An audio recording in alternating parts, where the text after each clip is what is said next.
PM Narendra Modi గారితో మన request ఏమిటంటే, ఎవరైతే ఉగ్రవాదులు బొంబాయిలో ఏదైతే అప్పుడు బొంబాయిలో కాల్పులు జరిగిన ఉగ్రవాద దాడి జరిగిందో, ఆ ఉగ్రవాదులకి అందరికి పట్టుకొని వచ్చి వాళ్ళకి కాల్చేశారు, దొరికిన వాళ్లకు ఉరి శిక్ష కూడా వేశారు.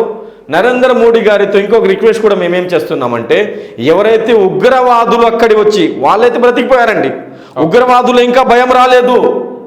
ఆపరేషన్ సింధూర్ జరిగింది, వార్ జరిగింది, జంగ్ జరిగింది, భారతదేశానికి కూడా కొద్దిగా నొక్సాన్ జరిగింది, నష్టం జరిగింది, పాకిస్తాన్ కూడా నష్టం జరిగింది.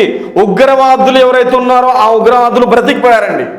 నరేంద్ర మోడీ గారితో రిక్వెస్ట్ ఏమిటంటే, ఆ ఉగ్రవాదులు ఎవరైతే 27 మందికి చంపేశారో వాళ్ళ తలలు మాకు కావాలా, వాళ్ళకు పట్టుకొని రాండి.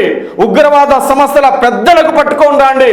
వాళ్ళకు గనక ఢిల్లీలో శిక్ష ఇస్తే నేషనల్ ఇంటర్నేషనల్ మీడియా టెలికాస్ట్ చేసి వాళ్ళ శిక్ష గనక మా కళ్ళతో మేము చూస్తే, ఎవరైతే అక్కడ మృతి చెందారో వాళ్ళ ఫ్యామిలీ మెంబర్స్కి, భారత బిడ్డలకు అందరికీ కొద్దిగా మనశ్శాంతి వస్తుందని మేము కోరుకుంటున్నాము.